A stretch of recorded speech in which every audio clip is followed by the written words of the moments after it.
Hello guys, welcome to my channel MCQs का अड्डा। तो हम लोग मॉडर्न हिस्ट्री पढ़ रहे हैं।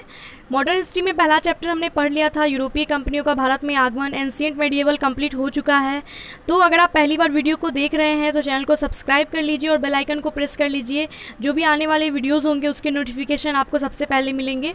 और आप सारी वीडियोस अगर देखना चाहते हैं तो डिस्क्रिप्शन में प्लेलिस्ट लिंक दिया हुआ है, आप वहाँ पे जाएंगे तो आपको सारे चैप्टर वाइज सारे वीडियोस का लिंक मिल जाएगा। तो चलिए स्टार्ट करते हैं इस वीडियो को और क्वेश्चंस को देखते हैं हम लोग। तो पहला जो क्वेश्चन है इसका सूची 1 सूची 2 को मिलाना है। घटना है और उस टाइम ये घटना घटा था तब बंगाल के तत्कालिक गवर्नर कौन थे उसको मैच करना है, ठीक है। तो प्लासी का युद्ध जो हुआ था 1757 ईस्वी में, उस टाइम बंगाल के गवर्नर कौन थे? तो 1757 में बंगाल के गवर्नर थे रॉबर्ट क्लाइव, ठीक है। द्वैत शासन जब लागू हुआ था 1765 में, तब कौन थे? रोजर ड्रेक थे। बक्सर के युद्ध के टाइम जो गवर्नर थे वो वेंसीटाट थे। और बंगाल अकाल जब पड़ा था 1770 में, उस टाइम कर्टियर थे, ठीक है। तो ए का 2, बी का 1, सी का 3 और डी का 4। ऑप्शन बी हमारा राइट होगा। नेक्स्ट क्वेश्चन है, प्लासी की लड़ाई 1757 में अंग्रेजी सेना का नेतृत्व किसने किया था? तो प्लासी का जो युद्ध हुआ था 23 जून 1757 ईस्वी को, ये अंग्रेजों और सिराजुद्दौला, बंगाल के नवाब सिराजुद्दौला के बीच हुआ था, जिसमें जो अंग्रेजों की तरफ से जो नेतृत्व कर रहे थे वो रॉबर्ट क्लाइव कर रहे थे। ऑप्शन ए राइट होगा। नेक्स्ट है बक्सर का युद्ध जो 1764 में हुआ था, उसमें अंग्रेजी सेना का नेतृत्व कौन कर रहा था?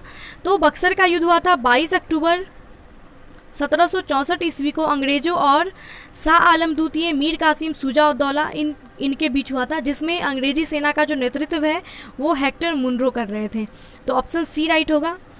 नेक्स्ट है बंगाल का द्वैत शासन कब से कब तक चला? तो बंगाल में जो द्वैत शासन है वो लगाया गया था 1765 में, जो किसके द्वारा लगाया गया था? क्लाइव के द्वारा। और ये हटा था 1772 में, जो वॉरेन हेस्टिंग्स के टाइम पे हटा। तो 65 से 72 तक जो है बंगाल में द्वैत शासन रहा था। ऑप्शन सी राइट होगा। लाया किसने था? क्लाइव ने, और हटाया था हेस्टिंग्स ने। ओके, नेक्स्ट क्वेश्चन देखते हैं। वर्ष 1798 ईस्वी में लॉर्ड वेलेस्ली के द्वारा प्रस्तावित सहायक संधि को स्वीकार करने वाला सबसे पहला भारतीय शासक कौन था? तो वेलेस्ली के द्वारा 1798 ईस्वी में 98 में जो है सहायक संधि को स्वीकार करने वाला सबसे पहला भारतीय शासक कौन था? तो वो हैदराबाद के निज़ाम थे, जिन्होंने सहायक संधि को स्वीकार किया था सबसे पहले। ऑप्शन बी राइट होगा। और ये कब किया था? सितंबर 1798 में, ठीक है। नेक्स्ट है भारत का प्रथम गवर्नर जनरल व वायसराय कौन था? तो भारत के पहले गवर्नर जनरल जो थे वो थे लॉर्ड कैनिंग। नेक्स्ट क्वेश्चन है, तीसरे आंग्ल मैसूर युद्ध को रोकने के लिए टीपू सुल्तान ने अंग्रेजों के साथ कौन सी संधि की थी? तो तीसरा जो आंग्ल मैसूर युद्ध हुआ था, इसको रोकने के लिए टीपू सुल्तान ने श्रीरंगपट्टनम की संधि की थी अंग्रेजों के साथ 1792 ईस्वी में, ठीक है। जिसमें अंग्रेजों की तरफ से कौन थे? लॉर्ड कॉर्नवालिस थे, उनके साथ ये संधि की गई थी 1792 में। नेक्स्ट है राज्य 6 या हड़प नीति जो है, हड़प नीति किसके द्वारा लागू की गई थी? हड़प नीति लॉर्ड डलहौजी के द्वारा लागू की गई थी। ये सबको पता होगा, अगर आप पढ़ रहे हैं तो आपने नाम सुना होगा काफ़ी हड़प नीति का। तो ये किसके द्वारा लागू किया गया था? लॉर्ड डलहौजी के द्वारा। नेक्स्ट क्वेश्चन है, किस सिख गुरु ने फारसी में जफरनामा लिखा था? तो जफरनामा जो है ये लिखा था गुरु गोविंद सिंह जी ने। किसको लिखा था? ये औरंगजेब को लिखा था, ठीक है। तो फारसी में जफरनामा लिखा था गुरु गोविंद सिंह ने औरंगजेब को। नेक्स्ट क्वेश्चन है, भारत में डाक व्यवस्था शुरू करने वाला ब्रिटिश गवर्नर जनरल कौन था? डाक व्यवस्था को लाया गया था लॉर्ड डलहौजी के द्वारा। नेक्स्ट है, किस सिख गुरु ने गुरु नानक की जीवनी लिखी है? तो गुरु नानक देव की जो जीवनी है ये लिखी है गुरु अर्जुन देव ने। गुरु अर्जुन देव जो सिखों के 5वें गुरु हैं, इनके द्वारा जो है गुरु नानक की जीवनी लिखी गई। नेक्स्ट क्वेश्चन है, सिखों के सैन्य संप्रदाय खालसा पंथ का प्रवर्तन किसने किया था? तो खालसा पंथ जो है ये 1699 में गुरु गोविंद सिंह के द्वारा लाया गया था। नेक्स्ट क्वेश्चन, 1757 में सिराजुद्दौला किसके द्वारा पराजित हुआ था? तो सिराजुद्दौला प्लासी के युद्ध में पराजित हुए थे 1757 में रॉबर्ट क्लाइव के द्वारा, ठीक है। ऑप्शन सी राइट है। नेक्स्ट क्वेश्चन है, निम्नलिखित में से किस किस ने लॉर्ड वेलेस्ली के साथ सहायक संधि पर हस्ताक्षर किए थे। तो लॉर्ड वेलेस्ली की जो सहायक संधि थी, इस पर किस नवाबों ने जो है हस्ताक्षर किया था। तो इसमें थे हैदराबाद के निज़ाम, जिन्होंने 1798 में किया था, ये हमने पढ़ा ये वाला क्वेश्चन। मैसूर के राजा थे, इन्होंने भी किया था 1799 में। अवध के नवाब है, इन्होंने किया था 1801 में। ठीक है, तो इन तीनों ने किया था, बंगाल के नवाब ने नहीं किया था। तो 1, 2 और 3 ऑप्शन जो है डी राइट होगा। ठीक है,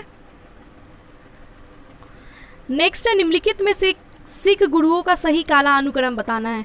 तो देखिए सिखों में जो है टोटल 10 गुरु आए थे। ठीक है, जिसमें पहले जो थे वो गुरु नानक देव थे और आखिरी जो थे वो गुरु गोविंद सिंह जी थे। तो इसमें काला अनुक्रम बताना है। तो पहले तो गुरु नानक देव थे, गुरु नानक देव के बाद आए थे गुरु अंगद, फिर आए थे अमरदास, उसके बाद रामदास, फिर अर्जुन देव, हरगोविंद, हर राय, हरकिशन, तेग बहादुर और फिर गुरु गोविंद सिंह। तो इसमें जो ऑप्शन मिलाना है, तो देखिए पहला जो ऑप्शन है नानक देव नाम से कोई गुरुदेव नहीं थे। नहीं, अगर ये गुरु नानक देव है तो होंगे ना, सॉरी, गुरु नानक देव। ठीक है, गुरु नानक देव है, फिर रामदास, अमरदास और अंग देव है। तो गुरु नानक देव के बाद आए थे अंगद, फिर आए थे अमरदास। ठीक है, उसके बाद आए थे रामदास, पहले अमरदास फिर रामदास। तो ये हो जाएगा गलत, ऑप्शन ए कट गया। तेग बहादुर, रामदास, अर्जुन देव, गुरु गोविंद सिंह। तो देखिए तेग बहादुर जो ये 9वें गुरु थे, यानी ये गुरु गोविंद सिंह से पहले थे और बाकी जो है इनसे भी पहले थे। तो ये भी गया। तीसरा जो ऑप्शन है गुरु नानक देव, अंग देव, अर्जुन देव और अमरदास। तो गुरु नानक देव के बाद अंगद थे, गुरु अंगद थे, उसके बाद आए थे अमरदास, उसके बाद रामदास, फिर अर्जुन देव। ठीक है, अर्जुन देव जो ये 5वें थे, तो ये बाद में होता, ये भी गलत हो गया। अब चौथा जो ऑप्शन है अमरदास, अमरदास के बाद रामदास आए थे, रामदास के बाद अर्जुन देव आए थे और अर्जुन देव के बाद हरगोविंद, हरराय, हरकिशन, फिर तेग बहादुर। तो ऑप्शन डी जो है हमारा ये राइट होगा। नेक्स्ट है सुगौली की संधि जो 1816 में हुई थी, ये किसके किसके बीच हुई थी। सुगौली की संधि 4 मार्च 1816 को हुई थी, ईस्ट इंडिया और नेपाल के बीच। ऑप्शन ए राइट है। नेक्स्ट क्वेश्चन है, टीपू सुल्तान की मृत्यु 1799 में कहाँ पर हुई थी। तो टीपू सुल्तान की जो है मृत्यु 1799 में हुई थी श्रीरंगपट्टनम में। नेक्स्ट क्वेश्चन है, हड़प नीति के अंतर्गत कौन से भारतीय राज्य कब्जे में किए गए थे। तो हड़प नीति जो है इसके अंतर्गत सतारा, झांसी और नागपुर, इन तीनों को भारतीय राज्य को कब्जे में लाया गया था। तो सतारा जो है, सतारा को लाया गया था 1848 में, झांसी को 1853 में और नागपुर को 1854 में। तो झांसी, सतारा और नागपुर, ऑप्शन बी राइट है। नेक्स्ट है, ठगी प्रथा के उन्मूलन के संबंध गवर्नर जनरल कौन है। तो ठगी प्रथा का जो उन्मूलन है वो किसके द्वारा किया गया था। लॉर्ड विलियम बेंटिंग के द्वारा किया गया था 1830 ईस्वी में। नेक्स्ट क्वेश्चन है, वोडियार डैश के शासक थे। वोडियार जो है ये कहाँ के शासक थे। तो वोडियार मैसूर रियासत के शासक थे। मैसूर साम्राज्य की जो स्थापना है ये वोडियार वंश के शासक थे, यदु राया वोडियार, इनके द्वारा किया गया था। तो वोडियार जो ये मैसूर रियासत के शासक थे। ऑप्शन ए राइट होगा। नेक्स्ट क्वेश्चन है, टीपू सुल्तान की राजधानी कहाँ थी। टीपू सुल्तान की राजधानी थी श्रीरंगपट्टनम में। ऑप्शन ए राइट हो जाएगा। नेक्स्ट क्वेश्चन देखते हैं, क्लाइव को बंगाल का गवर्नर कब बनाया गया था। तो देखिए रॉबर्ट क्लाइव जो है इनको प्लासी की युद्ध के बाद बंगाल का गवर्नर बनाया गया था 1758 ईस्वी में। ठीक है, सो ऑप्शन सी राइट होगा। अगर हाँ एक चीज़, अगर 58 ऑप्शन में नहीं है तो 57 दीजिएगा, और 57-58 दोनों है तो 1758 इसका आंसर होगा। नेक्स्ट है, भारत का प्रथम गवर्नर जनरल कौन था। भारत का जो प्रथम गवर्नर जनरल था वो लॉर्ड विलियम बेंटिंक थे। नेक्स्ट है, द्वैत शासन नीति को किसने समाप्त किया था। तो हमने पढ़ा था कि द्वैत शासन जो है 1765 से 72 तक था, जो लाया था क्लाइव ने, और हटाया किसने था, वॉरेन हेस्टिंग्स ने। ऑप्शन सी राइट होगा। नेक्स्ट है, अंग्रेजों का सर्वाधिक विरोध किसने किया था। तो अंग्रेजों का जो सबसे ज़्यादा विरोध है वो मराठों के द्वारा किया गया था। नेक्स्ट क्वेश्चन है, प्लासी का युद्ध 1757 में जो हुआ था इसका अत्यधिक ऐतिहासिक महत्व है, क्यों। तो प्लासी के युद्ध का जो महत्व है, ऐतिहासिक महत्व, ये क्यों है, क्योंकि प्लासी के युद्ध में बंगाल में ब्रिटिश वर्चस्व के लिए मार्ग प्रशस्त हो गया और उसके बाद संपूर्ण भारत पर ब्रिटिश नियंत्रण के लिए रास्ता खुल गया। प्लासी का युद्ध जो है इसने ब्रिटिश वर्चस्व का जो आरंभ माना जाता है वो प्लासी के युद्ध से ही माना जाता है। सो ऑप्शन बी राइट हो जाएगा। चलिए नेक्स्ट क्वेश्चन है, ब्रिटिश सरकार भारतीयों को आधुनिक शिक्षा देना चाहती थी, इसमें उनका उद्देश्य क्या था? तो ब्रिटिश सरकार भारतीयों को आधुनिक शिक्षा क्यों देना चाहती थी, किस उद्देश्य से? क्योंकि भारत में अपनी राजनीतिक सत्ता की नींव सुदृढ़ करना जो है इनका उद्देश्य था। ठीक है, भारत में शिक्षा के स्तर को ऊपर उठा, इनको भारतीयों से कोई लेना देना तो था नहीं जो इनके हक में कुछ करते। तो इनका जो पूरा उद्देश्य था, पूरा मुद्दा था, वो इनका यही था कि राजनीतिक सत्ता की नींव जो है वो सुदृढ़ करना चाहते थे, इसलिए वो भारतीयों को आधुनिक शिक्षा दे रहे थे। ऑप्शन ए राइट होगा। नेक्स्ट है प्रशासनिक अव्यवस्था यानी कि कुशासन। कुशासन के आधार पर डलहौजी ने किस राज्य को ब्रिटिश साम्राज्य में मिलाया था? तो डलहौजी ने कुशासन के जो आधार पर अवध को अपने साम्राज्य में मिलाया था। ऑप्शन ए राइट होगा। नेक्स्ट है आदि ग्रंथ किसने संकलित किया? आदि ग्रंथ जो है ये गुरु अर्जुन देव ने संकलित किया था। ऐसे आप याद रख सकते हैं, अर्जुन देव आदि ग्रंथ है ना, करके याद रख सकते हैं।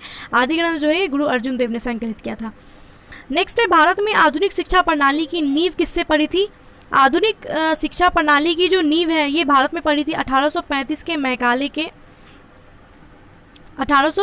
मैकाले के अधिनियम से। ठीक है, 1835।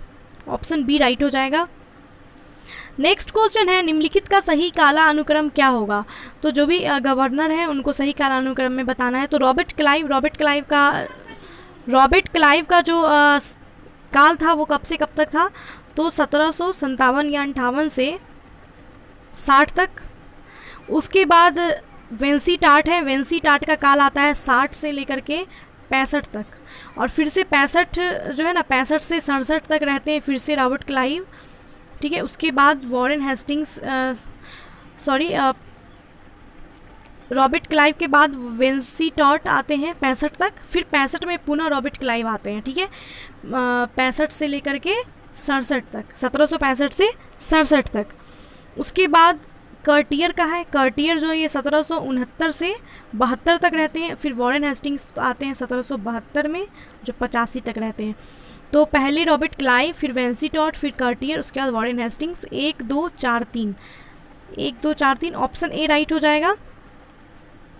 नेक्स्ट क्वेश्चन है, भारत में ईस्ट इंडिया कंपनी की सफलता का राज क्या था?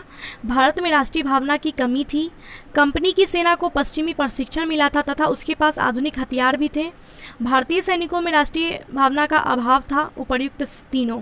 तो भारत में ईस्ट इंडिया कंपनी की जो सफलता का राज है वो कहीं ना कहीं ये तीनों ही कथन सही है इसके बारे में। उपर्युक्त जो तीनों ही कथन है वो सही, ऑप्शन डी राइट होगा। क्योंकि भारतीय में राष्ट्रीय भावना की कमी देखी गई थी, तभी अंग्रेज जो है वो एक दूसरे में फूट डाल रहे थे, फूट डाल के राज कर रहे थे। ठीक है, क्योंकि उन लोगों में भाईचारा नहीं था। भारतीय मतलब अंग्रेज अगर कुछ ऑफ़र करते थे तो वो लोग मान जाते थे और अंग्रेज को पूरा खुला राज करने के लिए दे दिया था। तो राष्ट्रीय भावना की कमी थी। ठीक है, और कंपनी जो है उनके पास आधुनिक हथियार भी थे, तो जब युद्ध भी होता था तो उसमें वो जीत जाया करते थे। सो ऑप्शन डी राइट होगा। नेक्स्ट है, भारत में निम्न वायसरायों के किसके काल में Indian penal code, civil procedure code और क्रिमिनल प्रोसीजर कोड पारित किया गया था? तो Indian penal code, civil procedure code और क्रिमिनल जो प्रोसीजर कोड है ये सब न्यायिक सुधारों के अंतर्गत लाया गया था लॉर्ड कैनिंग के द्वारा। ऑप्शन सी राइट होगा। नेक्स्ट है, निम्नलिखित में से ब्रिटिश सरकार का वह गवर्नर जनरल कौन था जिसने भारत में डाक टिकट शुरू किया था? डाक टिकट शुरू करने वाला गवर्नर जनरल था लॉर्ड डलहौजी, जिसने 1852 में लाया था। नेक्स्ट है, सती प्रथा का अंत करने तथा ठगी को समाप्त करने का श्रेय किसे जाता है? सती प्रथा और ठगी प्रथा को खत्म करने का जो श्रेय है ये लॉर्ड विलियम बेंटिक को जाता है। ठीक है, नेक्स्ट निम्नलिखित में से अवध के स्वायत्त राज्य का संस्थापक कौन था?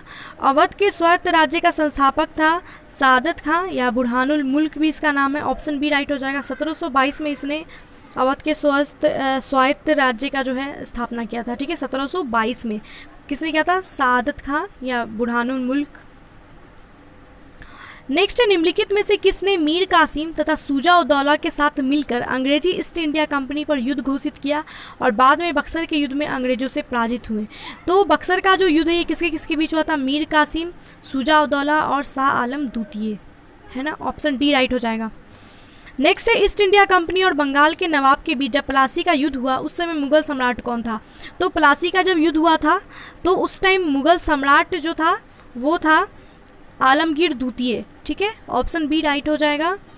आलमगीर द्वितीय जो इसका काल है 1699 से लेकर के 1759 तक।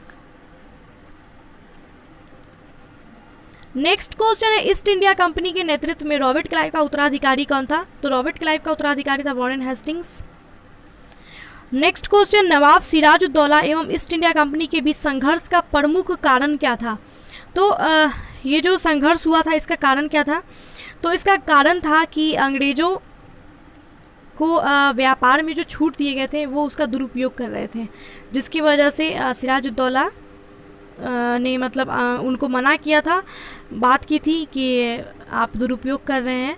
तो उन लोगों ने, ईस्ट इंडिया कंपनी जो है उन लोगों ने युद्ध करना शुरू किया। तो फिर इनका जो संघर्ष का कारण था वो यही था कि अंग्रेज़ों ने व्यापार छूटों का जो है वो दुरुपयोग किया था, जिसकी वजह से संघर्ष शुरू हुआ था। तो ऑप्शन बी राइट हो जाएगा। नेक्स्ट है, प्लासी के युद्ध में केवल कुछ सरदारों ने सिराजुद्दौला का साथ दिया, वे सरदार कौन थे? तो प्लासी की युद्ध जो हुई थी उसमें सिराजुद्दौला की हार जो हो गई थी, ये क्यों हो गई थी?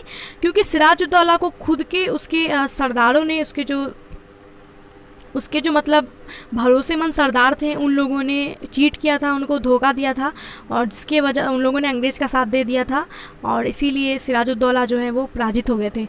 तो कुछ सरदार थे जिन्होंने सिराजुद्दौला का साथ दिया था, उसमें कौन थे? मोहन लाल और मीर मदान। मीर मदान और मोहन लाल जो है इन दोनों ने सिराजुद्दौला का साथ दिया था। और तीन जो थे वो राजद्रोही थे, मीर जाफ़र, यार लतीफ़ और राय दुर्लभ। ये तीनों जो है इन दोनों ने सिराजुद्दौला को धोखा दिया था और फिर धोखे से अंग्रेज जीत गए। और मोहन लाल और मीर मदान ये सिराजुद्दौला के साथ ही इन वीर गति को प्राप्त हो गए थे लड़ते हुए। सो 1 और 4 ऑप्शन सी राइट होगा। नेक्स्ट है, काल कोठरी ब्लैक होल की जो घटना है जिसमें 146 में से 130 लोग एक छोटी कोठरी में बंद किए जाने के कारण मर गए थे, ये कहाँ पे हुआ था? तो ये जो काल कोठरी की घटना है, ब्लैक होल की घटना के नाम से जाना जाता है, ये कोलकाता में हुआ था और ये हुआ था 20 जून 1756 को। सिराजुद्दौला ने क्या किया था कि 146 अंग्रेज़ों को, जिसमें बच्चे, औरत, बूढ़े सब थे, उनको एक कोठरी में बंद कर दिया था, एक काल कोठरी में। और 23 जून को जब वो कोठरी खोला गया तो उसमें 123 लोग मर चुके थे और 23 लोग ही सिर्फ जिंदा थे। ऐसा कहा जाता है कि इतने सारे लोग मर गए थे उसमें। तो ये जो घटना हुआ था ये कोलकाता में हुआ था। नेक्स्ट है, प्लासी के युद्ध के बाद भारत के लिए शाश्वत दुख की काली रात का आरंभ हुआ, ये किस बांग्ला कवि का कथन है? तो प्लासी के युद्ध के बाद भारत के लिए शाश्वत दुख की काली रात का आरंभ हुआ, ये जो कथन है ये कहा गया नविंद्र चंद्र सेन के द्वारा। नेक्स्ट क्वेश्चन है, किस इतिहासकार ने 1765 से 72 तक ईस्ट इंडिया कंपनी के राज्य को द्वैत शासन के काल को डाकुओं का राज्य की संज्ञा दी है? तो द्वैत शासन जो 1765 से 72 तक चला था, इस काल को डाकुओं के राज्य की संज्ञा दी है के.एम. पनिक्कर ने। ठीक है, डाकुओं के राज्य की संज्ञा द्वैत शासन को किसने दिया है? के.एम. पनिक्कर ने। नेक्स्ट क्वेश्चन है, सुरक्षा प्रकोष्ठ की नीति किससे संबंधित है? सुरक्षा प्रकोष्ठ की नीति 1765 से 1813 तक लागू रहा और ये वॉरेन हेस्टिंग्स और बेलेजली से संबंधित है। ठीक है, तो यहाँ बेलेजली ऑप्शन में नहीं है, वॉरेन हेस्टिंग्स और बेलेजली। यहाँ देखिए लॉर्ड हेस्टिंग्स भी दिया है, लॉर्ड हेस्टिंग्स दूसरा गवर्नर था। ठीक है, वॉरेन हेस्टिंग्स और बेलेजली जो है ये सुरक्षा प्रकोष्ठ नीति से संबंधित है।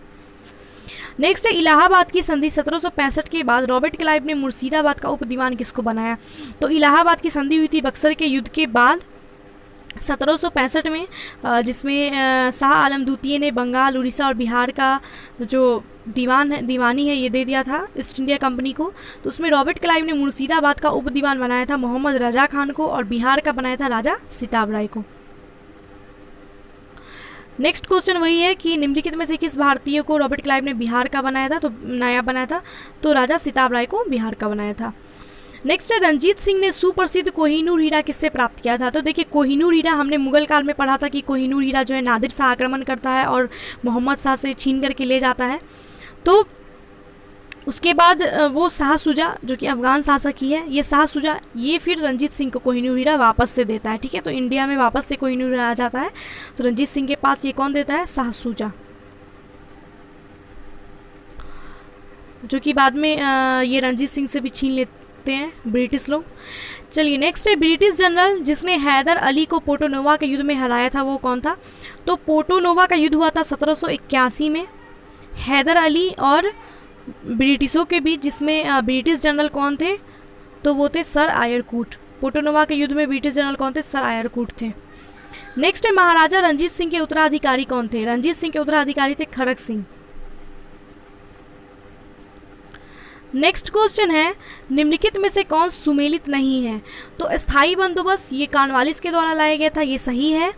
लॉर्ड वेलेस्ली सहायक संधि जो है, सहायक संधि ये किसके द्वारा लाई गई थी, लॉर्ड वेलेस्ली के द्वारा, ये भी सही है। और द्वितीय आंग्ल मराठा युद्ध ये लॉर्ड हेस्टिंग्स के टाइम पे हुआ था, ये गलत है, क्योंकि द्वितीय आंग्ल मराठा युद्ध जो हुआ था 1803 से 6 तक चला था ये, और ये वेलेस्ली के टाइम पे हुआ था, ना कि हेस्टिंग्स के टाइम पे। ठीक है, तो ये वाला जो सुमेलित नहीं है।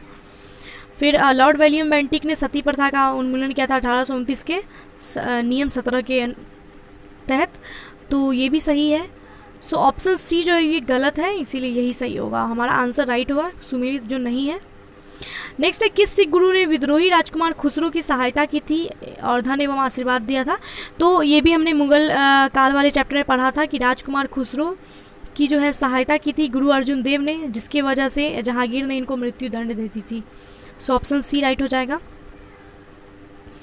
नेक्स्ट है सबसे अधिक निर्णायक युद्ध जिसने अंग्रेजों के भारत में प्रभुत्व को संस्थापित किया। तो प्रभुत्व को, अंग्रेजों के प्रभुत्व को आरंभ किया ये प्लासी का युद्ध था, और लेकिन अगर कहेगी प्रभुत्व को संस्थापित किया गया तो ये बक्सर का युद्ध था। ठीक है, ऑप्शन बी राइट हो जाएगा। नेक्स्ट है 1 नवंबर 1858 को महारानी विक्टोरिया का घोषणा पत्र इलाहाबाद में पढ़कर किसने सुनाया था। तो ये लॉर्ड कैनिंग ने सुनाया था। नेक्स्ट क्वेश्चन है रंजीत सिंह किस मिसल से संबंधित थे। रंजीत सिंह जो है ये सुकर चकिया मिसल से संबंधित थे। नेक्स्ट है तथाकथित कुशासन के आधार पर किस गवर्नर जनरल ने मैसूर राज्य के प्रशासन को ले लिया था। तो कुशासन के आधार पर मैसूर राज्य के प्रशासन को लिया था लॉर्ड विलियम बेंटिक ने 1831 ईस्वी में। नेक्स्ट है किसने अपनी राजधानी मुर्शिदाबाद से मुंगेर स्थानांतरित की थी। मीर कासिम ने। नेक्स्ट है किसकी समाधि के कारण नंदेड़ गुरुद्वारा सिखों का पवित्र माना जाता है। तो गुरु गोविंद सिंह जो है इनकी मृत्यु हुई थी 7 अक्टूबर 1708 ईस्वी में नांदेड़ महाराष्ट्र में, और फिर इनका वहीं पे समाधि बनाया गया था नांदेड़ गुरुद्वारा। तो ये गुरु गोविंद सिंह की वजह से पवित्र स्थान माना जाता है। ऑप्शन डी राइट है। नेक्स्ट क्वेश्चन है बक्सर का युद्ध जो 1764 में हुआ था, इस समय दिल्ली के शासक कौन थे। तो कौन थे, शाह आलम द्वितीय थे। नेक्स्ट क्वेश्चन है टीपू सुल्तान अंग्रेजों के साथ युद्ध में कब मारे गए थे। 1799 में टीपू सुल्तान की मृत्यु हुई थी। चलिए नेक्स्ट क्वेश्चन देखते हैं किसके शासनकाल में ब्लैक होल की घटना घटी थी। तो सिराजुद्दौला। नेक्स्ट है सिखों के अंतिम गुरु गुरु गोविंद सिंह।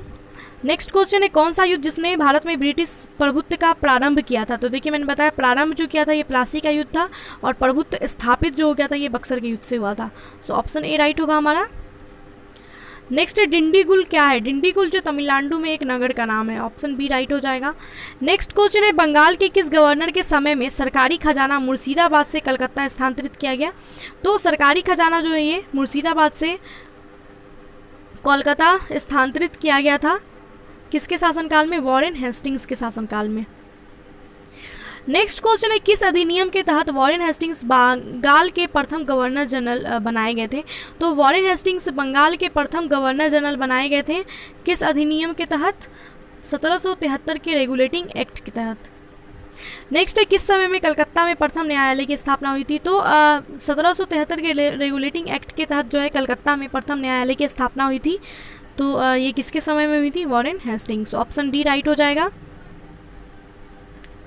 नेक्स्ट है बंगाल के किस गवर्नर जनरल के काल में पिस्ट इंडिया एक्ट 1784 पारित किया गया था।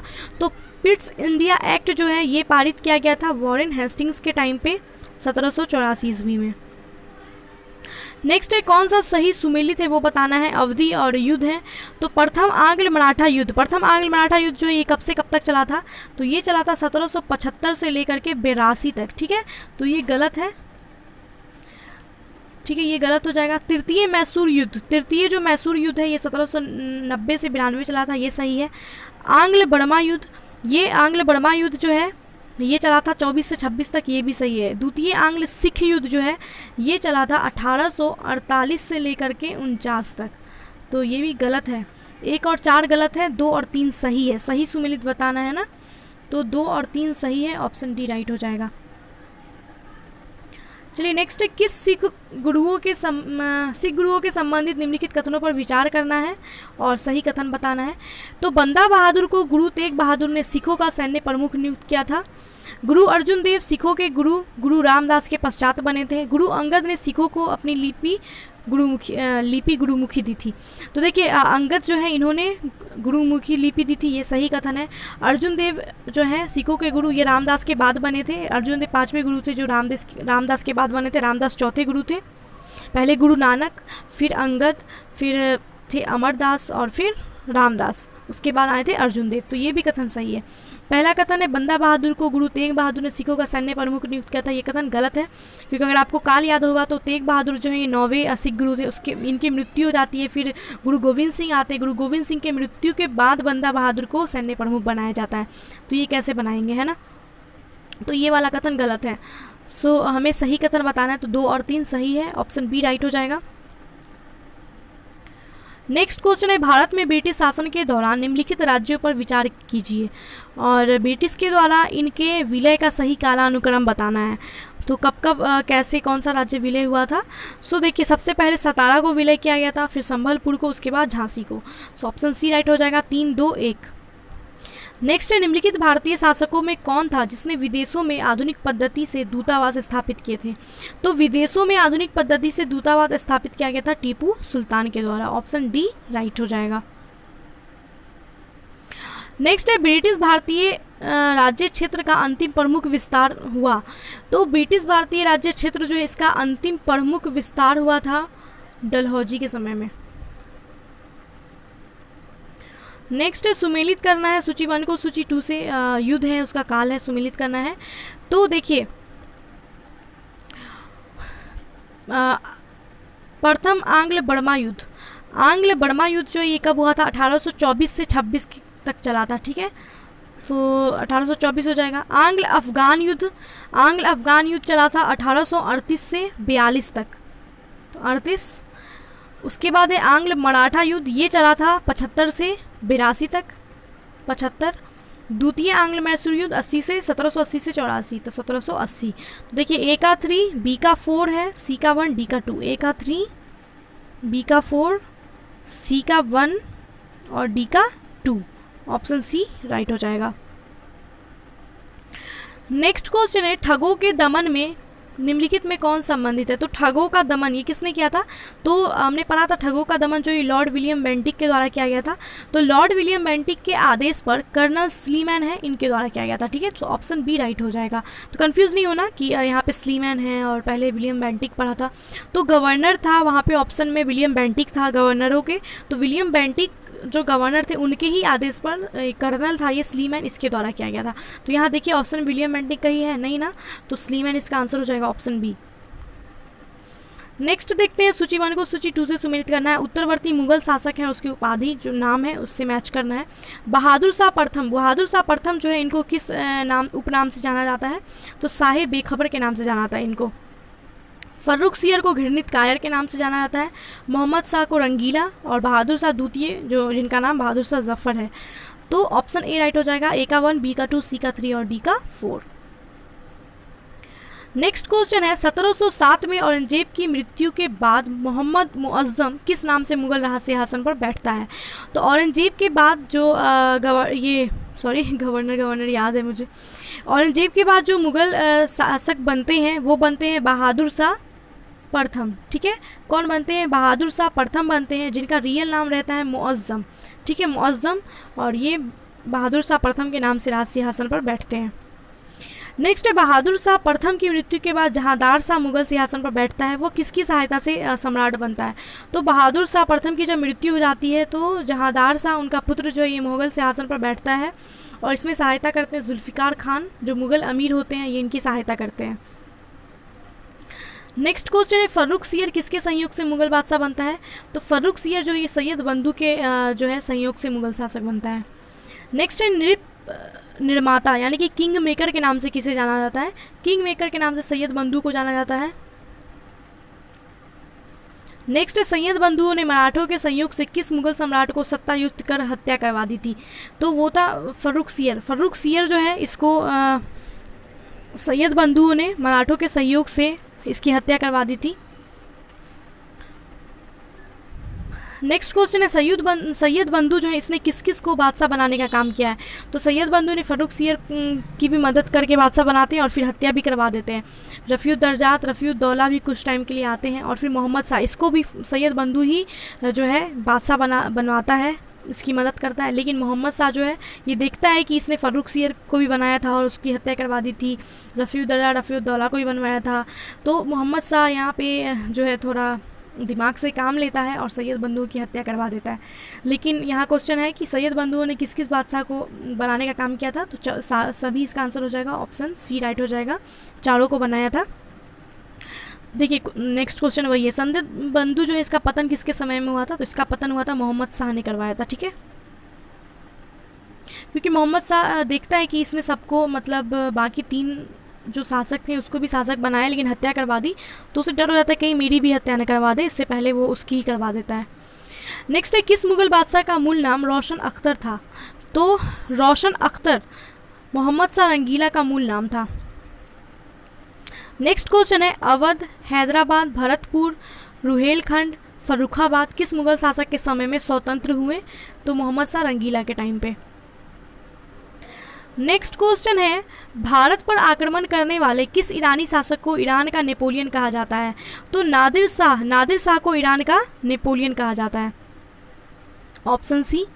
नेक्स्ट है अहमद शाह अब्दाली के प्रथम आक्रमण के समय मुगल सम्राट कौन था? तो अहमद शाह अब्दाली ने जो अपना पहला आक्रमण किया था उस टाइम वो मोहम्मद शाह के टाइम पे किया था और अहमद शाह अब्दाली ने जो है कुल 7 बार आक्रमण किए थे, ठीक है। नेक्स्ट क्वेश्चन है अहमद शाह अब्दाली ने भारत पर कुल 7 बार आक्रमण किया, जिसमें सर्वाधिक 3 बार आक्रमण किस मुगल शासक के समय में हुआ? तो सबसे ज़्यादा आक्रमण उसने शाह आलम द्वितीय के काल में किया है, 3 बार। नेक्स्ट क्वेश्चन है मुगल शासक का वास्तविक नाम अली गौहर। अली गौहर जो है ये शाह आलम द्वितीय का वास्तविक नाम है। नेक्स्ट है कौन सा मुगल बादशाह विषम परिस्थितियों के कारण 12 वर्ष दिल्ली से दूर निर्वासित के रूप में जीवन बिताया और फिर मराठों की सहायता से दिल्ली की राज गद्दी पर पुनर्स्थापित हुआ था? तो वो था शाह आलम द्वितीय, ऑप्शन डी। सो गाइस अभी के लिए इस वीडियो को यहीं पे पॉज करते हैं हम लोग। 90 क्वेश्चन देखे हमने और जो नेक्स्ट पार्ट आएगा, ठीक है, उसमें बाकी क्वेश्चंस को देखेंगे। तो मिलते हैं नेक्स्ट वीडियो में guys, bye and take care. और प्लीज़ आप लोग वीडियो को लाइक कीजिए, कमेंट कीजिए, शेयर कीजिए और चैनल पे नए हैं तो चैनल को सब्सक्राइब करना मत भूलिएगा।